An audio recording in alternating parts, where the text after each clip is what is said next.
El mundo va a tener un nuevo sistema monetario en esta década. Vamos a experimentar esta enorme crisis deflacionaria mundial y la gente va a perder la confianza en la divisa y a lo que se vuelve una y otra vez en la historia, durante los últimos 5.000 años en realidad, es el oro y la plata.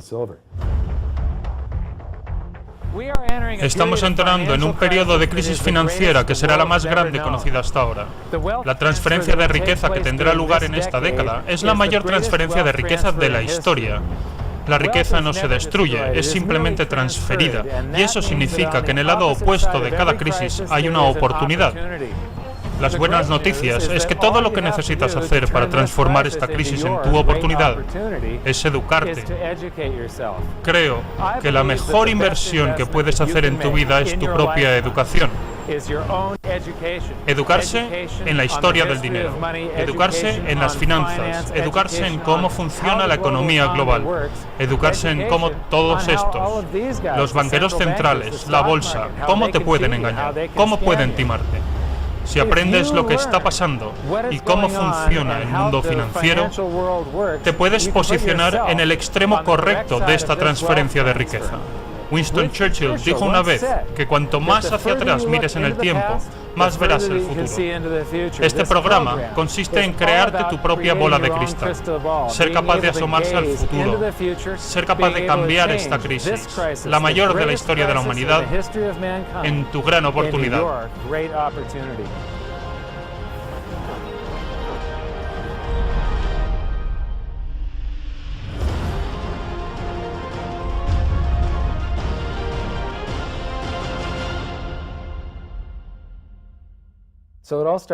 Todo empezó en 1999, cuando mi hermana y yo contratamos un asesor financiero para ayudar a mi madre con sus activos. Le dimos control sobre el patrimonio familiar. En un año y medio, perdió el 50%. Cada 6 meses nos reuníamos y tenía una sonrisa enorme en la cara y nos decía: lo hemos hecho muy bien, el S&P ha perdido el 24% y tú solo has perdido el 18%. Así que lo despedí. Lo transformé todo en efectivo y me sumergí a estudiar los mercados financieros, y eso me llevó a estudiar la economía. Cuando estudias la economía global, la gente que habla de déficit comercial y de déficit presupuestario, los partidarios del dinero respaldado, esos son la comunidad del oro. Y también hablan de historia monetaria, y entonces fue cuando realmente me enamoré. Porque la historia monetaria se repite una y otra vez desde el inicio de la civilización.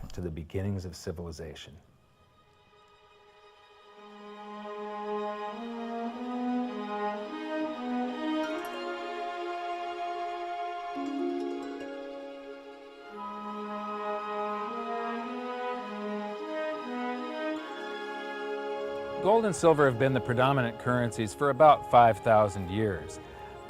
El oro y la plata han sido la divisa predominante durante los últimos 5.000 años, pero no fue hasta alrededor del 680-630 a.C. cuando se transformaron en dinero. Fue cuando se acuñó en monedas, en algún lugar del reino de Lidia, y tenían el mismo peso y tamaño, lo que las hizo intercambiables, es decir, fungibles. A partir de ahí, se hicieron útiles como unidad de cuenta, una medida con la que podías fijar un precio, una cantidad de monedas determinada que era igual para todos en cualquier lugar cuando se compraba ese bien o servicio. Pero no fue hasta que se llegó a la primera sociedad de mercado libre, el prototipo de la democracia, la cuna de la civilización, Atenas, cuando su uso se generalizó. De repente, el dinero había encontrado su casa, su medio natural, el mercado libre. Atenas fue la primera sociedad en tener un sistema impositivo de trabajo y mercados libres. Esto los entronó como el pináculo de la civilización. Su prosperidad les permitió crear grandes obras de arte y alcanzar un nivel de ingeniería y arquitectura no visto hasta entonces. Aquí estamos, 2.500 años más tarde, asombrados aún de sus logros. Fue un periodo fantástico de la historia de la humanidad, y la estrella ateniense brilló durante muchos años. Esto provoca la pregunta: ¿en qué se equivocaron? ¿Cómo una sociedad tan poderosa pudo caer? La respuesta se encuentra en el patrón que se encuentra a lo largo de la historia. Demasiada avaricia, demasiada guerra. Fue cuando se involucraron en las guerras del Peloponeso, con Esparta, cuando comenzaron sus problemas monetarios. Primero, perdieron el acceso a las minas de oro y plata. Además, estaban pagando ejércitos de infantería, a pie, a muchos kilómetros de Atenas. Así que, mientras pagaban a sus ejércitos para comprar bienes y servicios en las poblaciones de destino, la deflación aflora en Atenas, porque enviaban toda la acuñación de moneda fuera. Entonces, empezaron a aumentar la base monetaria para pagar la guerra. Si recoges 1000 unidades con impuestos, la fundes y mezclas ese oro con un 50% de cobre, entonces puedes acuñar 2000 unidades. Así que si recoges 1000 unidades y te gastas 2000, ¿cómo se llama? Se llama gasto deficitario. Atenas comenzó esto durante la guerra con Esparta. También construían enormes infraestructuras públicas que eran tremendamente caras. Y terminaron el templo de Atenea Nike durante la tregua, ya que hubo una tregua de 6 años durante esta guerra de un total de 27. Así que no cesaron las obras públicas para permitir que su economía de mercado se recuperara del gasto de la guerra. Mientras devaluaban su moneda, la gente aceptaba esa moneda por su valor facial, hasta que hubo demasiadas. Existe una llamada ley de Gresham que dice que la gente tiende a acumular aquello que es escaso y valioso, y por tanto tiende a gastar en primer lugar aquello que es más común. Así que las monedas de oro y plata empezaron a desaparecer de la circulación, convirtiéndose en escasas. De esta manera, solo eran accesibles las monedas de cobre. De repente, hacía falta una gran cantidad de monedas para comprar una sola moneda de oro o plata pura. Y esta fue la primera vez en la historia que el oro y la plata tuvieron un precio, ya que antes de todo, eso se referenciaba a un peso en oro o plata. Así que un factor importante en la caída de Atenas fue el gasto público en la guerra, en la expansión del imperio, la devaluación de la moneda y la posterior inflación provocada. Acuñaron monedas hasta que se convirtió en pedazos flexibles de cobre. Fue la primera hiperinflación conocida y debilitó financieramente a Atenas, hasta el punto en el que en el 404 a.C. se rindieron a Esparta y acabaron siendo un satélite de Roma.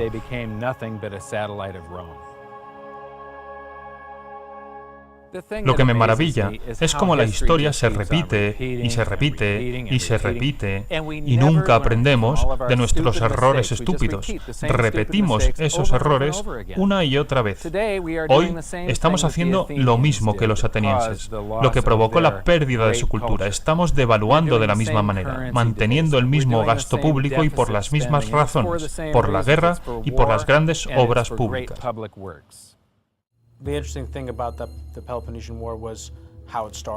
Lo interesante de la guerra del Peloponeso es cómo empezó.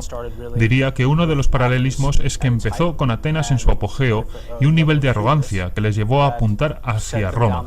Quizás pensarán que eran superiores, que no cometían errores, que ellos sí sabían sacrificarse y acabaron destruyendo su sociedad. Es un camino que hemos empezado nosotros, totalmente. Hay una obra escrita, después de las guerras del Peloponeso, sobre la inutilidad de la moneda de cobre que estaba siendo acuñada en la época. Así que se pasó del oro y la plata, de dinero de gran valor, a una divisa con un valor facial, y creo que es el primer ejemplo que puedo encontrar en la historia en el que la guerra y las obras públicas se financiaban mediante el déficit público. What you've just seen is the first recorded example of one of the most predictable hidden secrets of money. Lo que acaban de ver es el primer ejemplo predecible de los secretos del dinero. Las 7 etapas del imperio son un proceso que se repite en la historia hasta hoy, y es básicamente el péndulo social, que va desde el dinero de calidad a divisa de cantidad, y luego de nuevo a dinero de calidad. Siempre tiene 7 etapas y siempre acaba con el oro expulsando a las divisas devaluadas, y funciona así. Etapa 1. Un país empieza con dinero de calidad, que son oro o plata o divisa respaldada por oro o plata. Etapa 2.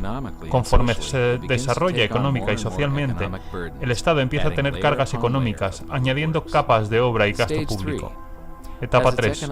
Conforme crece su influencia económica, crece también su influencia política y aumenta los gastos para financiar un ejército cada vez más grande. Etapa 4. Pone a trabajar a su ejército y el gasto se dispara. Etapa 5. Para financiar la guerra, roba el patrimonio de sus ciudadanos mediante la devaluación de la moneda, con metales básicos o transformando el dinero en divisa sin límites de producción. Etapa 6. La pérdida del poder adquisitivo es percibida por su población en los mercados financieros, impulsando la pérdida de fe en la divisa. Y etapa 7. Hay una retirada desde la divisa hacia los metales nobles y activos tangibles. La divisa colapsa y el oro y la plata suben de precio, hasta que se iguala la cantidad de divisa que se creó. Este proceso transfiere la riqueza a aquellos que han previsto la debacle y se han posicionado antes en dinero sólido, en dinero respaldado por oro o por plata.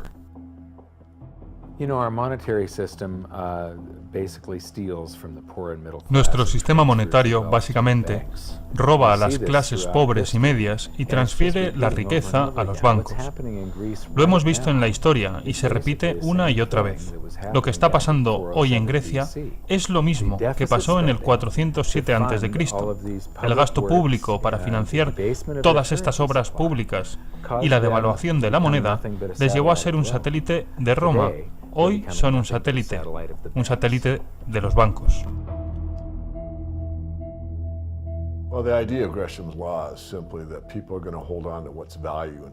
La idea central de la ley de Gresham es que la gente va a acumular aquello que es valioso y se va a gastar aquello que es menos valioso. Hace mucho, cuando era joven, alrededor de mis 11 años, fue cuando pasamos de un sistema respaldado por plata a un sistema fiduciario puro. La gente decía que la plata no era ya lo mismo que antes, no le dedicaban mucho tiempo tampoco a pensar en esto. Así que en 1965, el presidente Johnson dijo que la plata era demasiado valiosa para acuñar monedas y que había que poner en circulación esos sustitutivos de cobre-níquel, monedas de níquel bañadas en cobre, y el metal era mucho menos valioso que la plata. Entendí, como niño, lo que muy pocos adultos eran capaces de ver, pero tan solo hace falta esos pocos para que la ley de Gresham actúe, y muy pronto las monedas dejaron de circular. Es muy interesante, en realidad, conociendo algo de historia monetaria, que siempre las monedas que se acuñen tengan que parecerse al oro o la plata. Muchas son muy curiosas. Algunas son imitación de plata en el interior, oro en el exterior, sin valor ninguno. El metal ese no tiene valor. Pero es algo a nivel subconsciente. ¿Por qué imitarían el color del oro y la plata? Hay algo en la especie humana que parece que sea un conocimiento adquirido, algo que te hace pensar que el oro y la plata tienen valor. Así que si miras en el bolsillo y ves algo del color del oro o de la plata, enseguida te da una sensación de bienestar, una sensación de emoción. Oh, pero en realidad, si te paras a pensarlo, en esas monedas no hay valor ninguno.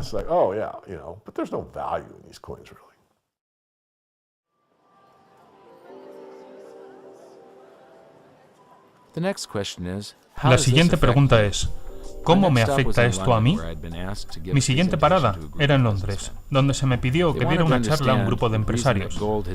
Querían entender las razones de la subida del oro en los últimos tiempos, y les comenté que para entender el oro hay que entender la historia monetaria.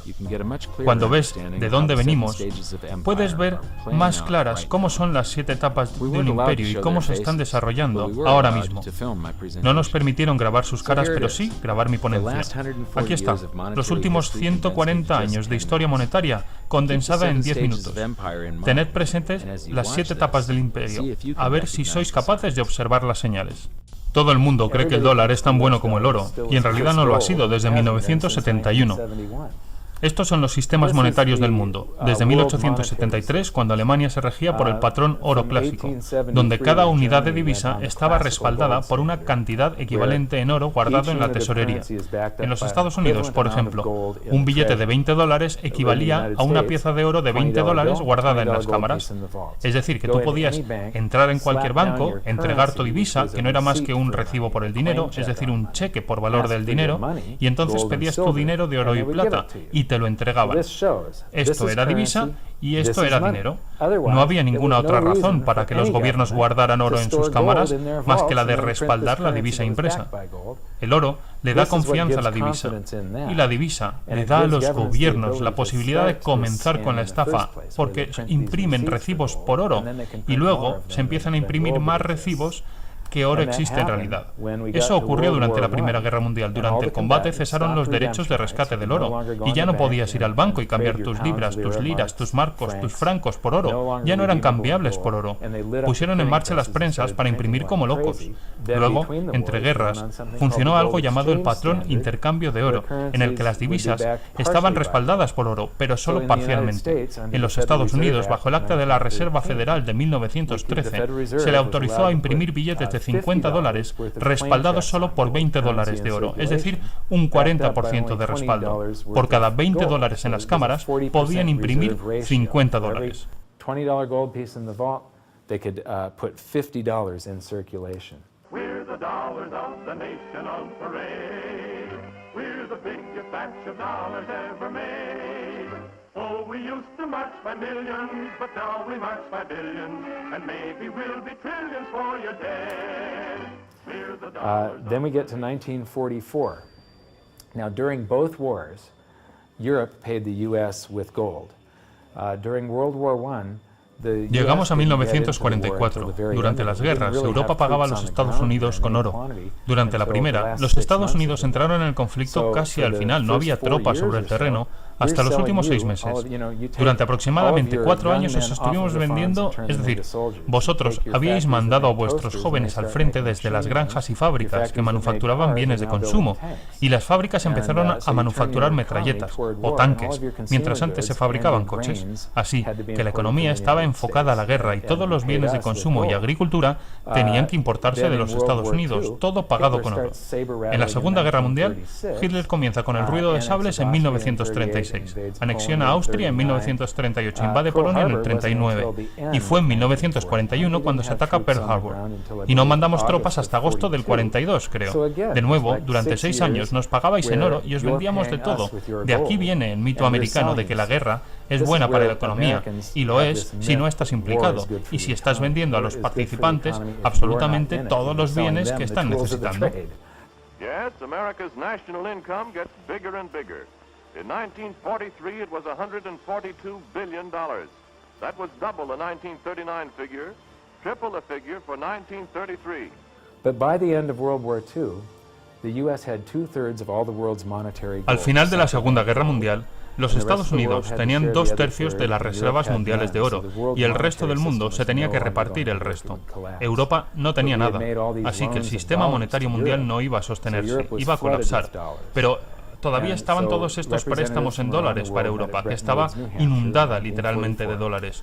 Representantes mundiales se reunieron entonces en Bretton Woods, New Hampshire, en 1944, y decidieron crear un nuevo sistema monetario, el sistema Bretton Woods, en el que todas las divisas existentes, con pocas excepciones, estarían respaldadas por el dólar, y el dólar estaría respaldado por el oro a $35 la onza.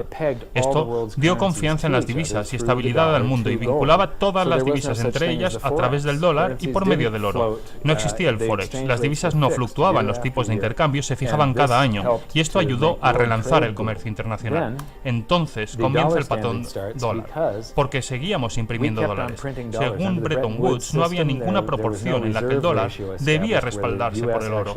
Entonces ya habíamos comenzado con un gasto público deficitario para financiar la guerra de Corea, de Vietnam, para la gran sociedad de Johnson, y se aumentó la oferta monetaria, la cantidad de dólares en circulación, y los exportamos por todo el mundo.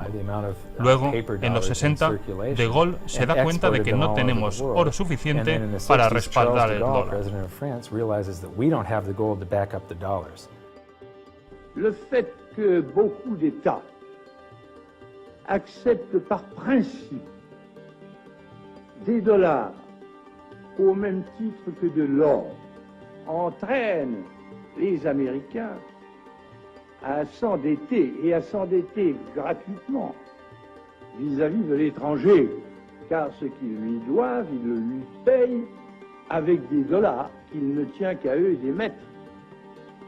Nous estimons nécessaire que les échanges internationaux soient établis comme c'était le cas avant les grands malheurs du monde, sur une base monétaire indiscutable et qui ne porte la marque d'aucun pays en particulier. Quelle base? En vérité, on ne voit pas qu'il puisse y avoir réellement de critères, d'étalons autres que l'or. Francia pide que le devuelvan su oro, cambiándolo por los dólares que tenía. Otros países se unirán entonces al carro y los Estados Unidos pierden la mitad de su oro entre 1959 y 1971. Aún así, en 1971 todavía existían 12 veces más dólares creados que oro existente. Y esto es un pánico bancario. Estados Unidos ejercía el papel de banco. Este es un pánico bancario soberano, porque Estados Unidos, por segunda vez en la historia, había cometido fraude y había creado más recibos de oro que oro existente. Así de simple. Los mercados se dan cuenta, lo sintieron, y Nixon se vio forzado a salir del patrón oro, porque si hubiera pagado todo el oro de los recibos hasta llegar a cero, una vez no hubiera tenido suficiente para seguir pagando, todo el sistema monetario hubiera colapsado. I have directed Secretary Connally to suspend temporarily the convertibility of the dollar into gold or other reserve assets, except in amounts and conditions determined to be in the interest of monetary stability and in the best interest of the United States. In full cooperation with the International Monetary Fund and those who trade with us, we will press for the necessary reforms to set up an urgently needed new international monetary system. El 15 de agosto de 1971, todas las divisas del mundo se convierten en divisas fiduciarias. No sé por qué el resto de países no le colgaron, la verdad, pero no lo hicieron, solamente le siguieron la corriente. To our friends abroad, I give this assurance. The United States has always been and will continue to be a forward-looking and trustworthy trading partner. Ha habido miles y miles y miles de divisas fiduciarias en la historia y no ha sobrevivido ninguna. El porcentaje de fallo es del 100%. Hemos comenzado este experimento en el que todas las divisas del mundo son fiduciarias a la vez desde 1971. Pero lo que tenemos cada 30 o 40 años es un sistema monetario distinto. Mira, 30 años, 28 años y 39 de momento. Así que, ¿ahora qué? El mundo va a tener un nuevo sistema monetario en esta década. Vamos a experimentar esta enorme crisis deflacionaria en todo el mundo. El mundo terminará aceptando un nuevo sistema monetario internacional, muy probablemente, después de que los gobiernos hayan intentado imprimir una salida y provocar hiperinflación, y la gente perderá confianza en la divisa. ¿Dónde acaba la gente buscando refugio a lo largo de la historia una y otra vez durante los últimos 5.000 años? Siempre acaban en el oro y la plata. En un mundo de divisas flotantes, que es lo que son todas las divisas hoy en día, todas se mecen arriba y abajo entre ellas, pero todas se hunden respecto al oro. Esto incluye al dólar, el euro, la libra, todas. Seguirán perdiendo valor, seguirán perdiendo poder adquisitivo. No creo que haya manera de evitar lo que se nos viene encima. No tiene arreglo ya. Puedes esperar a que te pase por encima o intentar beneficiarte. Yo quiero asegurarme de que no son solo unos cuantos grandes inversores en el mundo quienes acaban teniéndolo todo. Espero que haya cuantos más pequeños inversores mejor, porque eso es lo que hace funcionar a la sociedad. Una gran distribución entre la clase media y el pequeño inversor.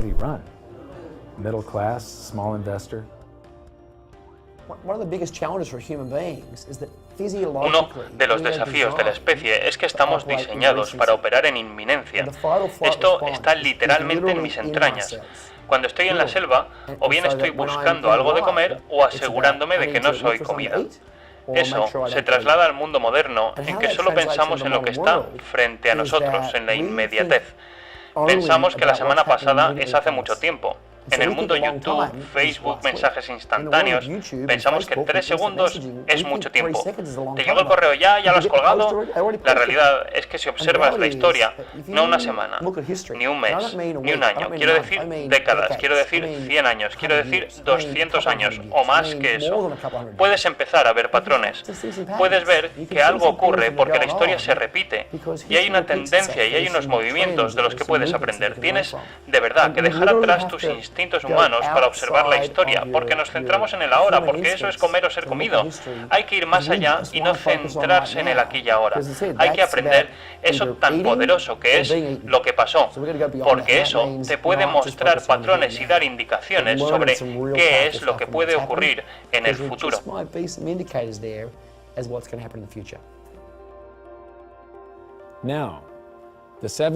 Ahora, como recordatorio, las 7 etapas del imperio. Se empieza con un dinero sólido, respaldado, se continúa añadiendo capas de gasto público y programas sociales, se desarrolla un ejército fuerte, se comienza a dar uso a ese ejército, para pagar la guerra se aumenta la base monetaria. Esto provoca la pérdida de fe en la moneda y desencadena una crisis monetaria, y el oro recupera el valor de toda esa impresión que se realizó en los años de las 5 primeras etapas. Estamos en la 6ª etapa, principios de la 7ª. El oro comenzó su revaluación en el 2001, cuando estaba a $250, pero aún estamos en los primeros pasos. In the very early stages of this. El problema del oro es que la gente no lo entiende. Por alguna razón, ha desaparecido del currículum en los últimos 35 años, y tenemos a 2 generaciones académicas que no han estudiado jamás el oro, a no ser que sean especialistas en historia monetaria. Cuando estaba en la universidad y en el colegio, todavía estábamos en algún tipo de patrón oro, eso sí, muy atenuado, pero se estudiaba el Fondo Monetario Internacional y la manera en que se presentaban las cuentas de los países, y se desglosaban las reservas y las cuentas, y tenías que entender el oro y el papel que jugaba en términos de equilibrio comercial. Eso desapareció en 1971 cuando Nixon abandona el patrón oro, así que los alumnos ya no lo entienden. Piensan que es una broma, que es una materia prima con cierto impulso comercial. No entienden que en realidad es el último refugio del dinero.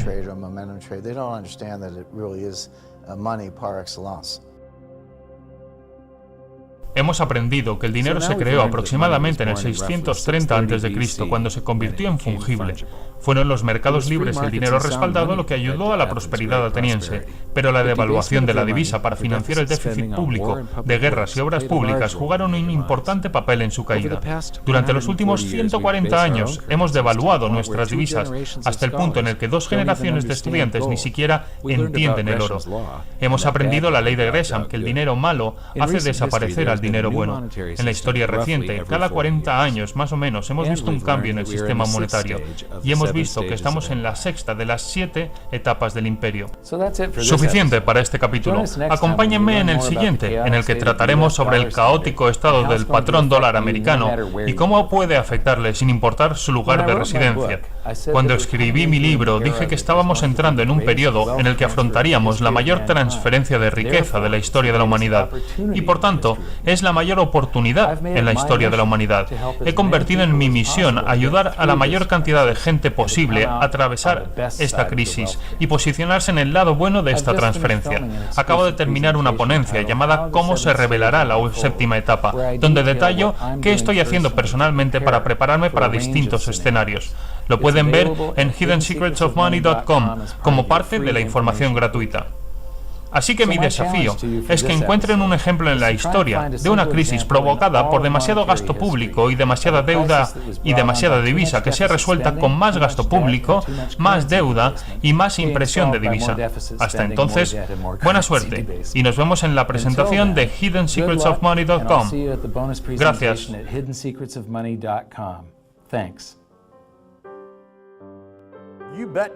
There is no other side. You're either silver and gold or you're doomed. That's exactly the way the world is always working. That's the way it's working right now.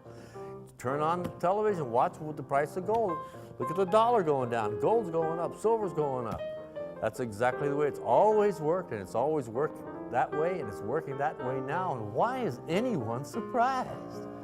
Why is anyone surprised? It's always worked like that. For the past 5,000 years. That's right. 5,000 years in a row, it's worked exactly that way.